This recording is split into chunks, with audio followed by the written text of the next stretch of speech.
되면 많은 분들이 새로운 결단들을 하죠. 그런데 이 결단을 하면서 마음의 결심을 하는데요. 그런데 워즈워드는 그런 이야기를 했습니다.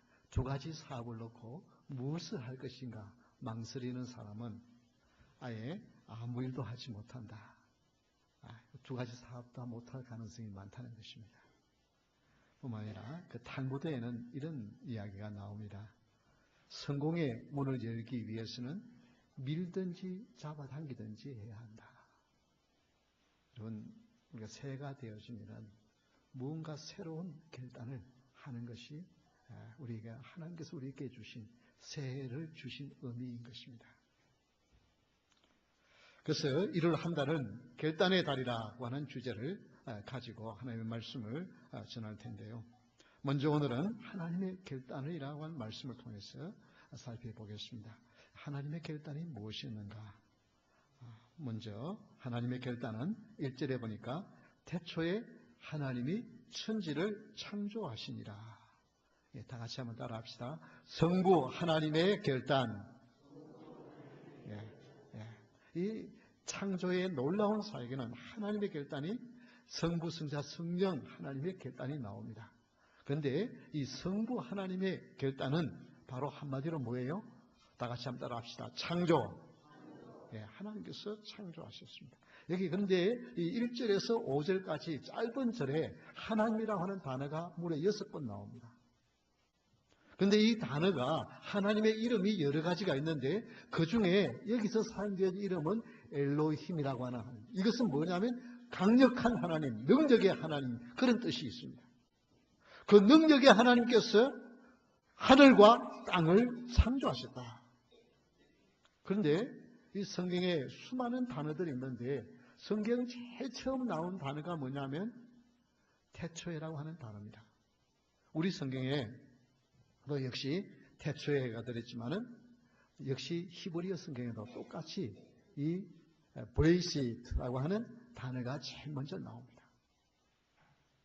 왜 수많은 단어들이 있는데 하필이면 이 태초라고 하는 단어를 제일 먼저 썼을까? 여러분 시작이 있으면 뭐가 있어요? 끝이 있고. 그래서 성경은 태초에라고 하는 말씀이 있으면 뒤에는 뭐예요? 끝날에 후에 그런 말이 나옵니다. 그래서 창세기 49장 1절에 보면 이런 말씀이 나옵니다. 야곱이 그 아들들을 불러 이르되 너희는 모이라 너희가 후일에 당할 일을 내가 너희에게 이르. 여기 후일이라고 하는 단어가 바로 태초에라고 하는 단어와 반대되는 단어입니다. 그래서 창세기는 뭐예요? 창조로 시작해서 뭐로 마쳐요? 입관하였던 죽음으로 마칩니다. 그래서 일의 시작이 있으면 끝나는 것이 있습니다. 하나님이 창조를 하셨으면 그 창조의 뒤에 열매가 있습니다. 그래서 창조는 그냥 우주 만물을 만들어 놓고 가만히 계시는 하나님이 아닙니다. 그래서 요한계시록 1장 8절에 보면 우리 한번 다 같이 읽어볼까요? 주 하나님이 이르시되 다 같이 읽겠습니다. 요한계시록 1장 8절 주 하나님이 이르시되 나는 알파와 오메가라 이제도 있고 전에도 있었고 장차 올 자요 전능한 자라 하시더라. 여기 장차 오실 전능하신 하나님이 우주를 창조하실 뿐만 아니라 그 우주를 지금도 주장하시고 그리고 마지막 오셔서 세상을 다스리시고 그리고 그 한 일에 대하여 결과를 계산하실 주님이십니다. 그래서 여러분 우리가 이 세상을 볼 때에 참 여러분 참 창공을 보면서 저는 이 종종 저 푸른 하늘과 그리고 밤하늘의 수많은 별들을 보면서 그 하나님의 창조하신 생각에 가슴이 벅찰 때가 한두 번이 아니에요. 하나님이 이렇게 창조하시고 근데 여러분 그 우주 만물을 보면서 뭐예요? 이것은 우리 아버지의 작품이다. 우리 하나님 아버지의 작품이다. 여러분 그런 마음을 가지고 세상을 바라볼 수 있기를 바랍니다. 그래서 어거스틴은 중생을 하고 난 다음에 그가 밤새도록 외친 말이 한마디 오 하나님 우주 만물을 바라보고 무엇을 봐도 하나님의 그 숨길에 느끼지 않는 것입니다. 그래서 다른 말을 할 수가 없었어요. 그래서 오 하나님, 오 하나님. 하나님은 창조하시고 이제 우리를 통해서 새로운 역사를 창조해 가기를 원하십니다. 그리고 마지막 날 너희들이 했던 그 일들 놓고 계산을 하기를 원하시는 것입니다. 이 창세기는 우주 만물의 탄생의 신비를 가르쳐주는 놀라운 말씀인데, 그런데 이 첫 구절 말씀의 첫 단어가 바로 태초에라고 하는 이 말씀은 하나님께서 모세를 통해서 지금 이스라엘 백성들이 이집트를 나와서 광야에서 40년 동안 다니면서 마실 물도 제대로 없지요. 어떨 때는 음식도 제대로 그냥 다 먹는 만나와 메추라기 먹으니까 그냥 다른 음식이 생각이 나죠. 그리고 오늘은 이곳에 내일은 저곳에 지금 어떻게 어디로 가야 할지도 모르고 그냥 하루하루를 방하는 생각. 그들에게 우리 하나님은 태초에라고 하는 이 단어를 제일 먼저 주십니다. 태초에라고 하는 말이 있어요. 시작에서 뭐가 있다고요? 끝이 있다. 지금 너희들이 광야에 이렇게 헤매고 있지만은, 방황하고 있지만은, 너희들이 그렇게 계속해서 광야의 삶을 사는 것이 아니라 이 광야의 삶이 끝날 때가 있다는 것을 보여주기 위해서 태초에라고 하는 단어를 사용하신 것입니다.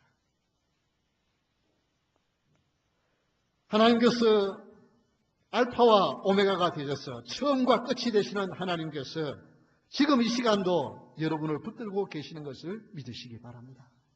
아무리 인생이 어려워도 내 인생을 주님이 붙들고 계시고 이 예정 속에서 끝이 되면 후일에 마지막 날에 여러분의 수고와 여러분의 눈에 흐르는 눈물을 닦아주실 주님이 기다리고 계시는 줄 믿으시기 바랍니다.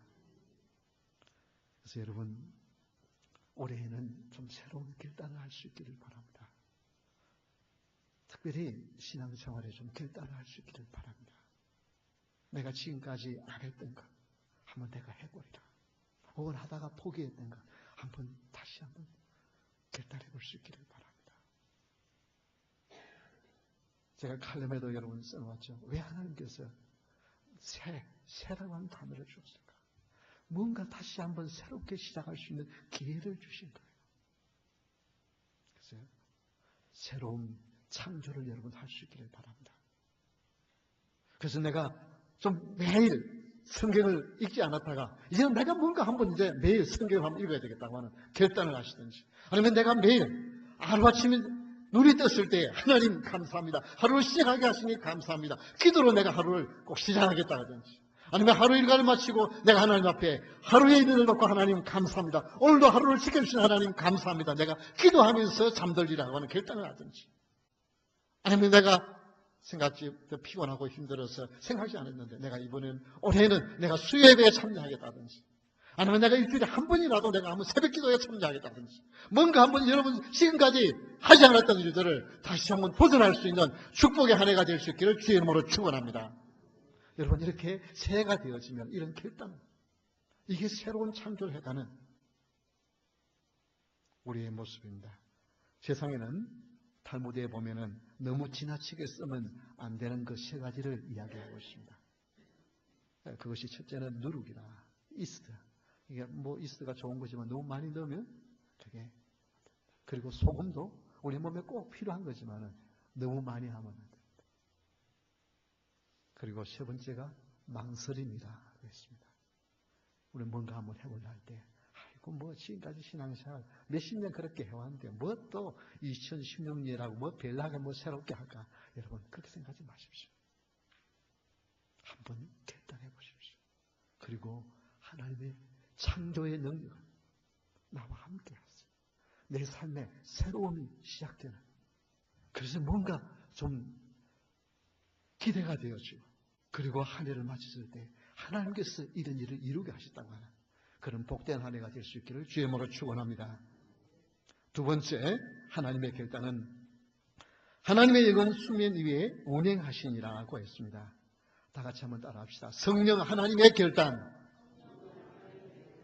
첫 번째는 성부 하나님의 결단이었죠. 그것은 뭐였죠? 창조였습니다. 자, 그러면 성령 하나님의 결단은 무엇인가? 2절을 한번 보겠습니다. 땅이 혼돈하고 공허하며 흑암이 깊음 위에 있고 하나님의 영은 수면 위에 어떻게 해요? 운행하시니. 운행한다고 하는 단어입니다. 성령 하나님은 운행하시니. 이것은 다른 말로 말하면 돌봄입니다. 돌보시는 하나님. 여러분, 왜 하나님께서 천지를 창조하시면서 오늘 2절에 보면 흑암이 있고 공허하게 지었을까요? 그냥 크기에 혼돈스럽고 공허해요.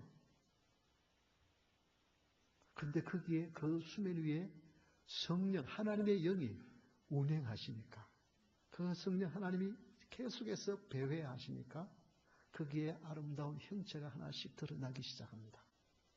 아니, 창조하실 때 그냥 한꺼번에 완전한 세계로 만드실 수 있는 하나님이 왜 그렇게 했을까요? 여러분, 이것은 우리에게 귀한 교훈을 주십니다. 아름다운 작품은 결코 한순간에 탄생되지 않습니다. 걸작은 심혈을 기울여야 하고 시간이 가야만 되는 것입니다. 오늘날 사람들은 인스턴트를 너무 좋아해요. 그건 아닙니다. 공허하고 흑암의 깊음 위에서 아무것도 없는 거기에서 하나씩 하나씩 빚어져 가는 것입니다. 여기 운행하신다고 하는 운행이라는 단어가 신명기 32장 11절 12절에 보면 이렇게 쓰였습니다.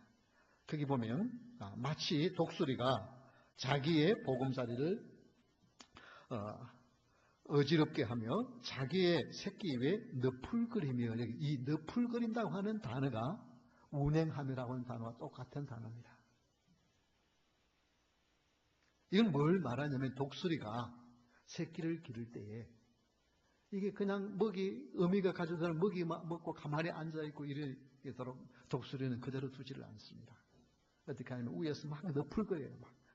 그러면 이 새끼 독수리가 막 자기도 놀라서 막 날개를 치는 거예요. 그렇게 해서 날개의 짓을 하는 것을 가르쳐요. 그러다가 어떻게 하냐면 그 둥지를 아예 뒤집어 버려요. 그러면 그 꼭대기에 있던 그 둥지에서 있던 독수리가 밑으로 떨어져요. 그러니까 안 죽으려고 막 힘을 다해서 날개짓을 하죠. 그래도 떨어집니다. 그래서 밑에 땅에 닿을 때쯤 되면 다시 독수리가 그걸 채가지고 다시 올려가지고 또 그 일을 하는 거예요. 이렇게 너풀거립니다. 독수리 어미가 날개를 너풀린다고 하는 것이 운행하신다는 뜻입니다. 여러분,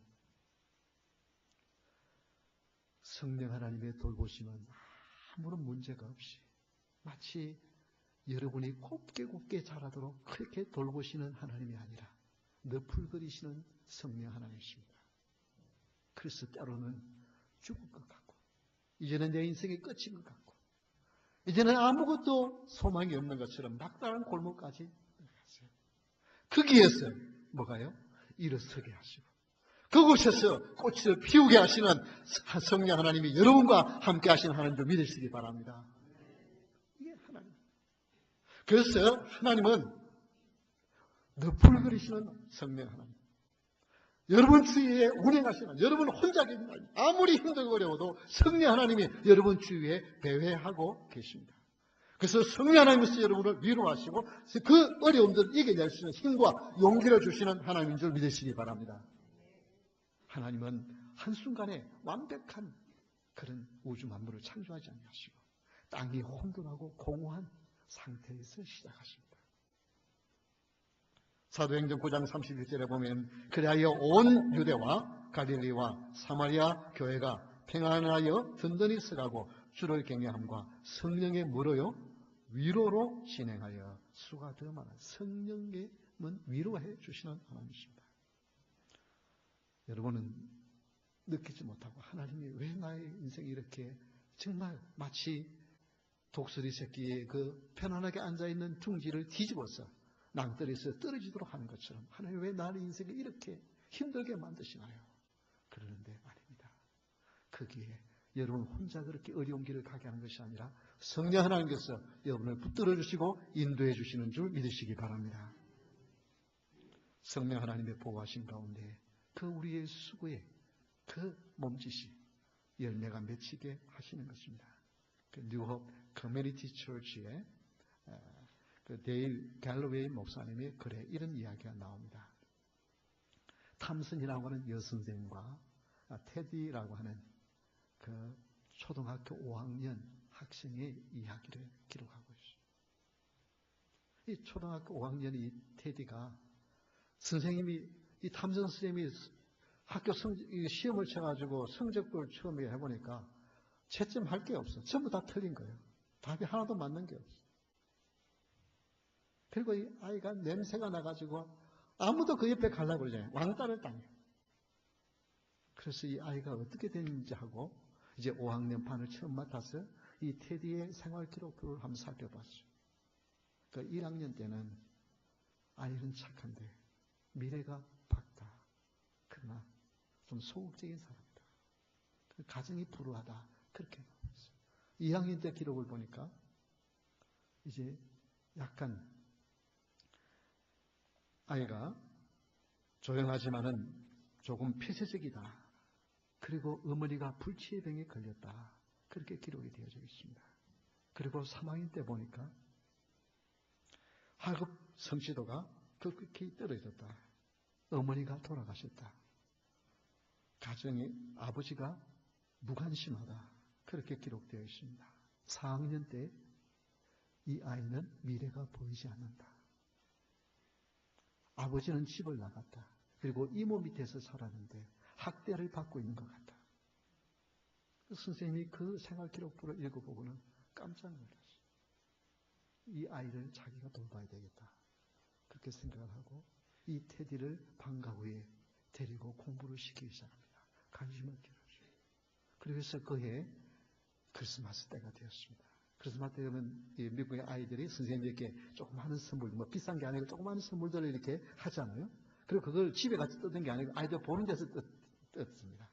이게 뜯는데 이 테디가 선물한 걸 보니까 가짜 진주 목걸이인데 그것도 손때가 다 묻어있고 그게 다 그냥 알이 다 있는 것도 아니고 몇 개는 다 깨지고 나갈 거 없는 거예요. 그리고 향수라고 주는데 그 향수도 조금 밑에 병에 조금만 남아있는 거죠. 그러니까 막 아이들이 저런 바보 같은 녀석, 저런 그 선생님께 선물이라고 준다고 막 아이들 보고 박장대소를 하는 거예요. 그런데 이 선생님은 그 진주 목걸이, 나 이런 거 좋아한다 그러면서 그 목걸이를 학생들 보는 앞에서 그리고는 향수를 뿌리. 그러니까 이 테디가 나와서 선생님을 안으면서 선생님에게서 엄마 냄새가 난다는 거예요. 자기 엄마가 쓰다가 돌아가셨는데 그걸 놔뒀다가 너무 고마워서 선생님에게 그걸 선물한 거예요. 그런데요, 7년 후에 그 아이가 고등학교 졸업할 때 이 선생님에게 편지가 왔어요. 선생님, 내가 고등학교 졸업을 하는데 전교에서 2등으로 졸업합니다. 그리고 4년 후에 그 선생님에게 편지가 옵니다. 이번에는 우리 과에서, 대학 과에서 1등으로 졸업합니다. 그리고 4년 후에 뭐 된 줄 압니까? 나는 이제 의대를 졸업합니다. 그래서 조금 있으니까 다시 편지가 왔어요.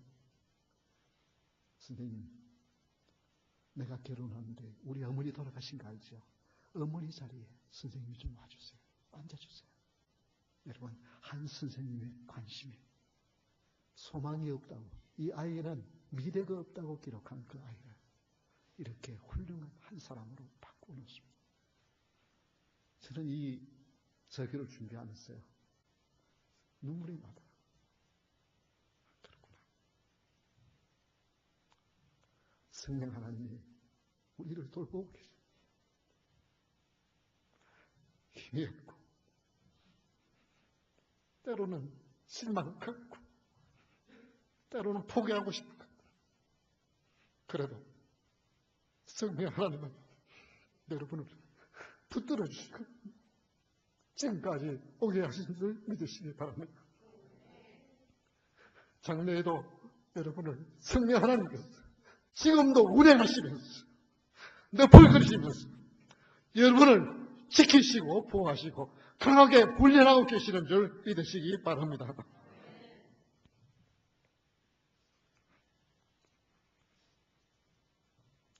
세 번째, 하나님의 결단.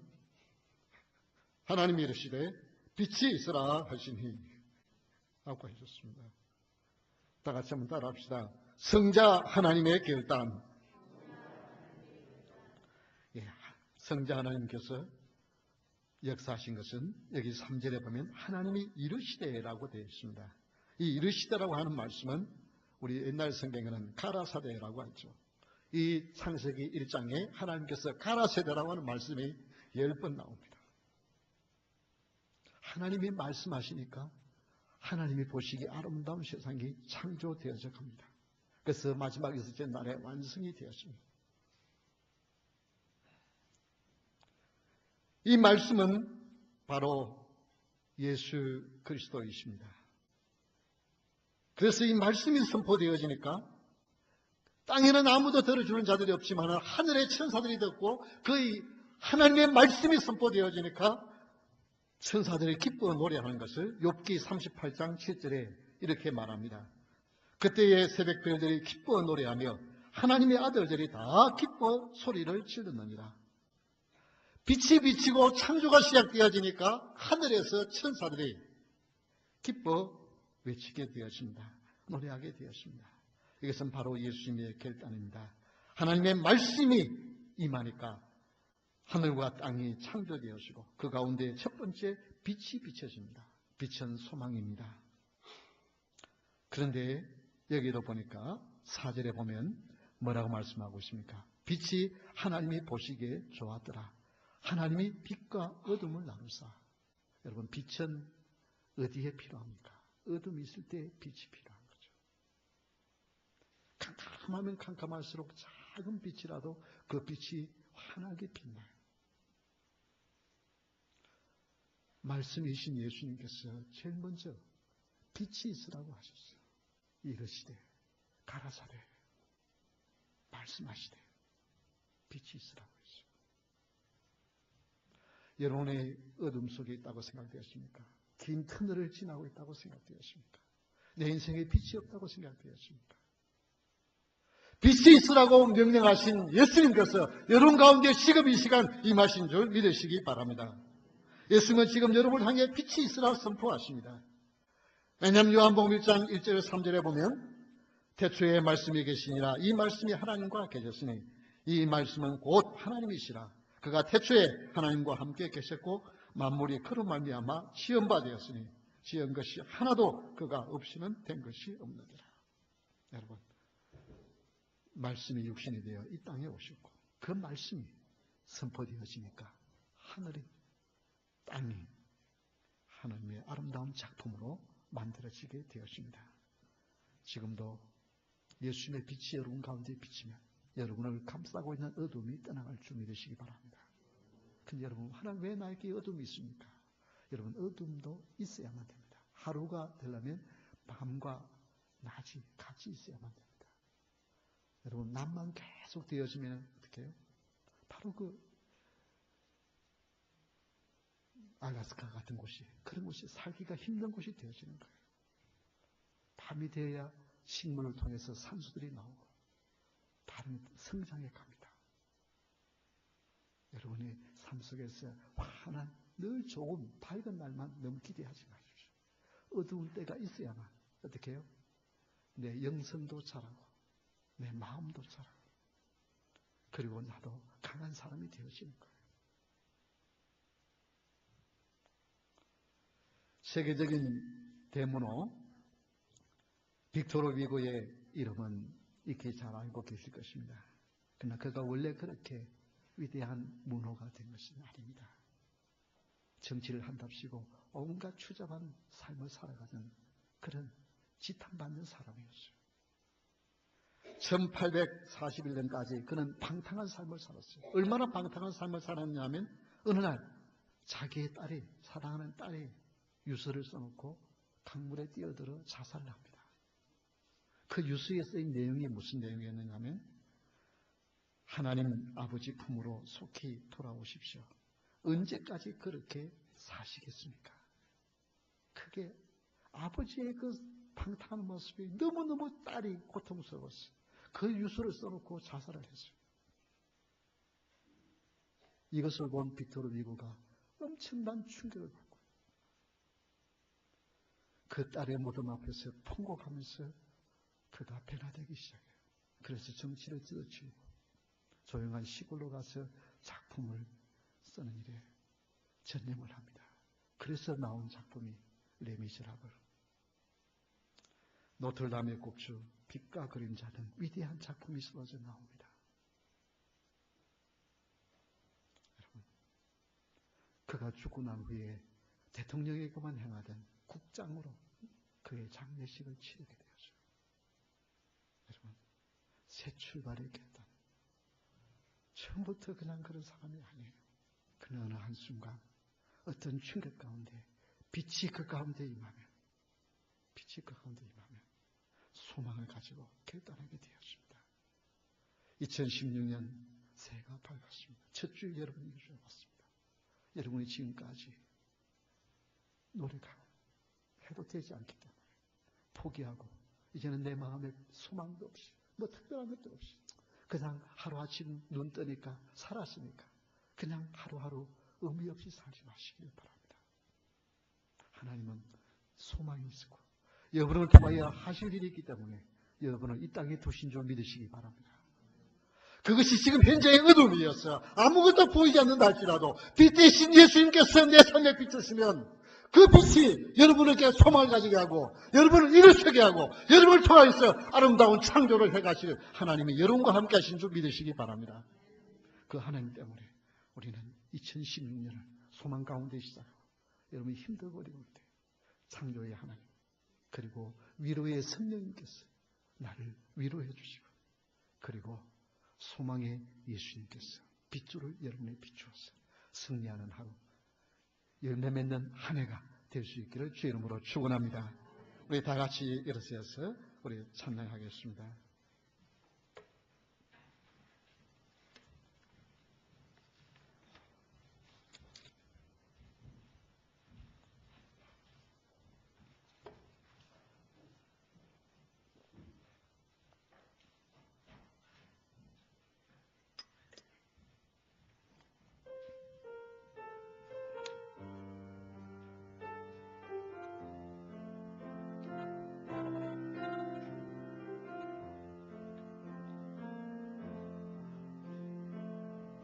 아버지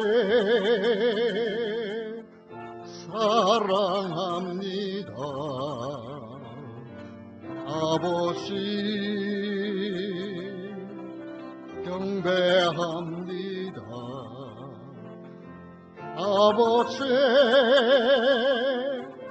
채워주소서 당신의